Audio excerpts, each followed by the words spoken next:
Our next guest, Anousheh Ansari, exemplifies everything that we're celebrating tonight at the 50th anniversary of the LBJ School.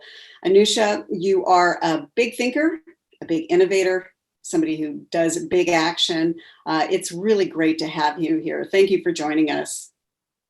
It's a pleasure to be with all of you. We were hoping that we'll be all together in the auditorium, but I guess Zoom has to do.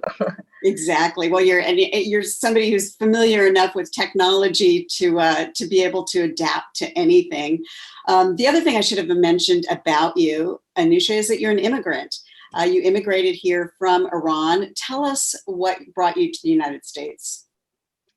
Well, I was born and grew up in Iran until I was about 16 years old, and then we moved to United States so I can continue my studies and get a really good education and build an amazing future, hopefully. That was at least the hope for my parents. And it was a great move, and it was hindsight. It was the best thing that happened in my life because it allowed me to become an engineer, an entrepreneur, and eventually pursue the dream I had since I was a child, which was becoming an astronaut and going to space. What was it about going into space that got you going? What was the inspiration for you? It started when I was really young. I remember that summer nights we would sleep outside. It was cooler, so I would sleep outside on the balcony, and I would look at the night skies, and it was like this playing ground for my imagination. I was able to imagine worlds and beings that I had never encountered, and I was making up stories as I went. And I thought that there's all these mysterious things out there. I didn't know what the stars are, and if there are other alien beings out there. I even prayed for aliens to come and abduct me and take me with them. But it was sort of this playground that allowed me to just imagine things and imagine futures, imagine what I'm going to do. And I wanted to know more about, the role I play in this world, in this universe. Why am I here? What am I doing? What am I supposed to do? And space was like this place that I can go and get my answers. And that's why I wanted to go to space. And it got me interested to study math and sciences, love astronomy and cosmology. So it was all coming together, and it was like the answers were up there. You actually became an astronaut. Tell us about that. Eventually, through a very convoluted way, when I came to US, I didn't speak English, didn't have any money like most immigrants.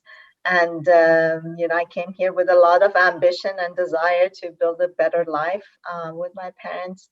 And I started studying engineering. I didn't think there is a Starfleet Academy to apply to, but I knew my chances of actually getting into NASA was very low given all of the baggage I carried. But nevertheless, I always also growing up loved making things, and I always thought that I would be an inventor because in Iran we didn't have a space program. So I always thought that I would invent this amazing thing that NASA would want to fly to space. So that's how I have to go with my experiment to space and do it. And eventually that's the seat I had on the Soyuz, which is the space flight participant seat. Usually scientists or other people who are not professional astronauts or career astronauts actually go to space. But I became an entrepreneur eventually, and my life took a different direction. However, I always knew that I will find a way to get back to my passion, which was going to space. And I always knew that as long as I don't give up on that idea and on that dream, that eventually I'll find a way. And the path presented itself eventually after I sold my company that we built with my husband, and met Peter Diamandis, and through XPRIZE, that's how my path to space began. Let's talk about being in space, because you've told me in the past, looking down at the Earth actually changed your life. Tell us about that. I always imagine how Earth and my experience in space would be like. I imagined it in my head, and when I was up there, it was much better than anything I ever imagined. And it touched me deeply. It really transformed the way I looked at, our world, but also my relationship with the world. One thing that becomes clear, even though we know it intellectually, but it sort of becomes real, solidifies in our mind when we're up there, is that our home is this one planet we all live in. We grow up with the geography maps that have these lines that separate us into different countries. And we start believing that those lines actually exist and there are walls that separate us and we are separate from each other.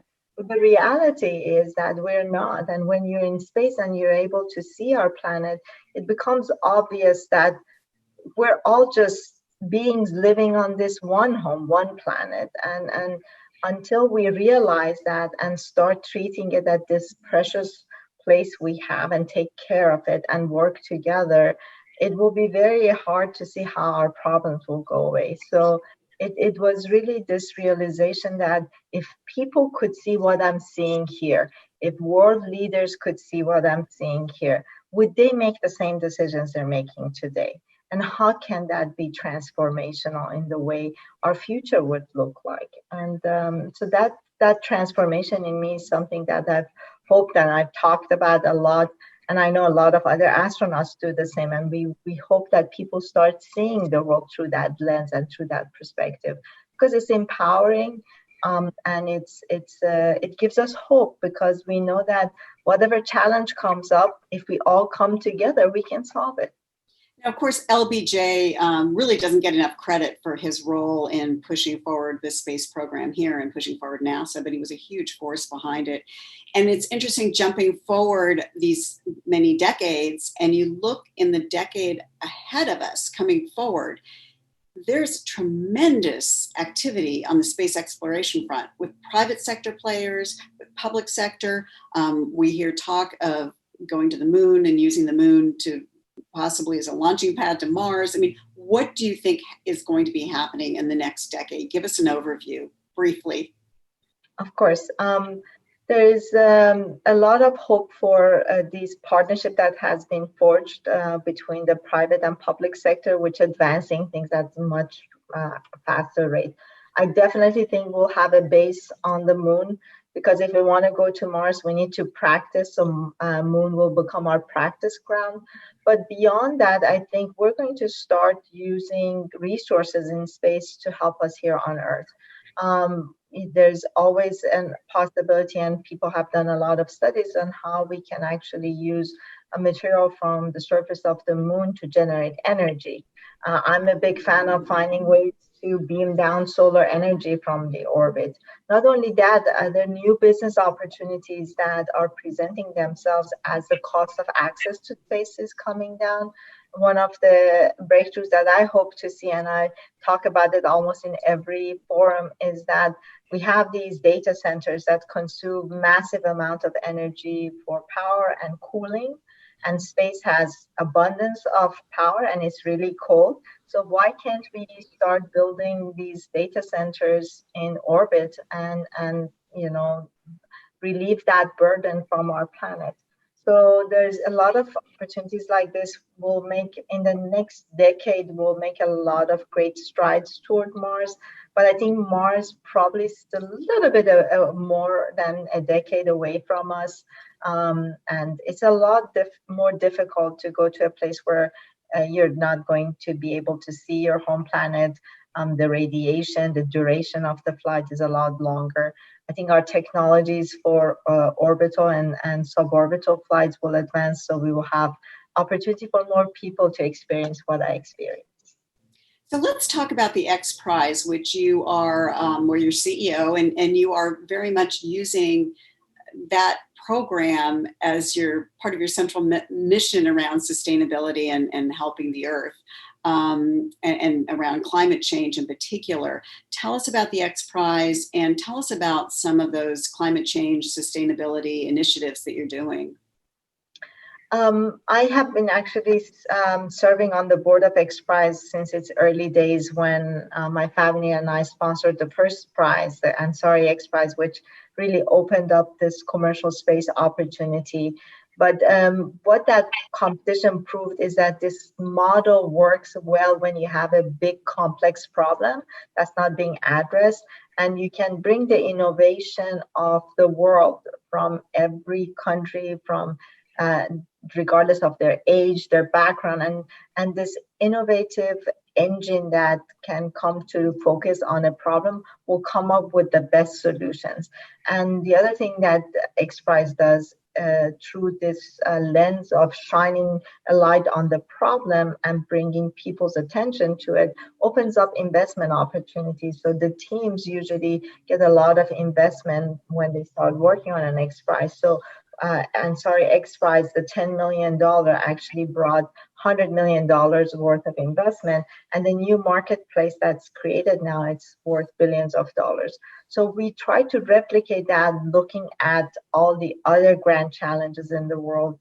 And we've been looking at climate as one of the most important challenges that we face. And we have launched many competitions around healthy oceans. We have an active competitions for carbon use, and this is the one I love. If I wanted really to emphasize this one, Anousheh, because you told me about this a while ago, the taking carbon out of the atmosphere and creating products. How does that work? Yes, so we've done this in two steps. We have an active competition where we're taking carbon out of the smokestack of a power plant and turn it into a consumable product. And that competition is actually in the final stages. And we have people generating all sorts of products from polymers, cement. We have a company that's creating vodka and turn the vodka into hand sanitizer for the pandemic. All out of carbon? This is all made out of carbon? All made out of carbon. And also the second one that we were hoping to launch in 2020, but the world changed, so our sponsorship evaporated. It's one of the most important competitions, I believe, that we can launch and really make a difference. And that's looking at climate change and knowing that even if we start changing our behavior and put less carbon in the atmosphere, we still won't make a barrier of 2.5 degrees that we are all concerned about. So we need to take carbon out of the atmosphere and do it at scale. So we're trying to put a competition to advanced technologies to take carbon out of the atmosphere at gigaton levels. And I think that would be a very important competition for us to launch. We also have a rainforest competition going on right now. So if there are teams out there, students in the audience, I really encourage you to go to our website. There will be a link in the chat so you can go learn more about our work and actually form teams and compete, because all we need is willingness and passion of young innovators to say, I'm going to solve this problem, find a few others to join your team, and then go for it. So what's your prognosis about planet Earth and climate change? It's been a rough year on that front as well. Absolutely. Actually, the pandemic not only caused us a lot of losing a lot of life, but also it has put us back in many aspects around climate. We've seen a lot of PPEs that are one-time use. People have gone to using plastic and straws and everything. All those advancements we had started to make, which was very promising, we sort of stepped back in a time that we really can't afford to step back. And right at the beginning of the pandemic, everyone was talking about how they can see more birds and the sky is blue and the water is clearing, but that was very short-lived. And it was artificial. You're in Los Angeles, my hometown, home state, and we've seen the fires there. Oh, absolutely. That's another manifestation of climate change. But I think that glimpse to what it could be was supposed to tell us we can change it if we want to. And so I'm hopeful that we can, but it requires really collaboration between countries, governments. I think we can come up with technologies that will help us on this transition. But most importantly is the willingness of different nations to say, this is a real problem and we need to do something, not because we want to save the planet. The planet doesn't need saving. We need to do this to save ourselves, because the planet will be here, just like the dinosaurs disappeared and the planet Earth was still here. We could disappear and the planet Earth will be here. So we need to do it for ourselves and our future generation and our children. And so what are some of the future initiatives that you have at XPRIZE that you are excited about and hoping will make a difference? Well, of course, we have a lot of focus on climate. So as I mentioned, the carbon extraction is one of the ones that we're very excited. We also have a prize design that's partially funded, and we're looking for additional sponsors around wildfire, because that's not just a problem in US. You know, we saw how it devastated Australia, and it's all over the globe. So that's about finding ways that fires can be detected very rapidly and is extinguished quickly. So this is all automated through drones and other technologies that the innovators would come up with. So that's an important one I think we need to do. We have also a competition that we'll be launching soon to help talk about the importance of having clean sources of meat and sustainable sources of meat for the world, for our growing population. And I'm excited about that. We have a lot around pandemics and data, gender biases, racial biases that can be detected and help being solved through having this data. And so we have a lot of collaboration with the ITU and other UN agencies around uses of artificial intelligence for good and towards solving the SDGs. We've been very busy. We have a lot of rapid COVID testing and a reskilling challenge to help people who've lost jobs find jobs that are going to be growing in the future. And we have a new mask challenge for kids, actually the younger innovators between 14 and 25 to come up with a mask that's comfortable and cool and everyone would wear. So we have a combination of competitions that are focused on short-term challenges and some that are focused on big, grand challenges of the world and how we can solve them. So Anousheh, as we wrap up here, could you give us some thoughts about innovation and about thinking like an innovator? What have you learned? What guidance can you give to people, to young leaders who want to cross boundaries and shattered glass and really make change? What's your advice? So a couple of things. One is I think we're not born innovators. We don't wake up today and say, hey, I'm going to invent something. I think it starts with curiosity. I've learned that, I start caring about the subject when I get curious about it and start learning about it. Something, grabs my attention and I don't let it go and I start trying to figure it out and learn. And through that process, if it's something that you end up caring for, you develop a passion and attachment to it and a desire to make it better, to solve it, to help re-engineer it, whatever that topic is. So I think that's where innovation comes in. Once you get curious and start asking questions, that engine of creativity and imagination kicks in and you start coming up with new ideas. And that's how everything gets solved and everything gets resolved. So something that I've seen also keeps people from actually talking about their ideas, because at this stage is all in your head. The next stage is, okay, I need to talk about it. And people sometimes are afraid to be ridiculed or to fail. And that's what keeps us from actually voicing our ideas. And that's the biggest mistake we make. If I had not told people I want to go to space, I would not get, to meet Peter or to be to meet people who will help me eventually get there. So it's important, if you have an idea, even if you don't think it's a brilliant idea, others may think so. So even if you think it's a crazy idea, at XPRIZE we have a saying that every breakthrough before the day it becomes a breakthrough is a crazy idea. So even if you have a crazy idea, talk about it.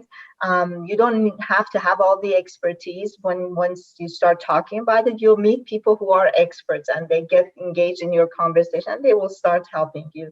So that's sort of the steps that I've seen work for most people who come up with brilliant ideas. So I think from now on, instead of innovators, we're going to start talking about crazy idea promoters. Anousheh Ansari, thank you so much. You're such an inspiration. Thank you for being with us today. Thank you for inviting me and letting me be part of your celebration. And I am very happy that I was able to participate. Hopefully you'll invite me in real life next time. Okay, private tour of the library. Well, thank you again. And thank you all for joining us. Thank you.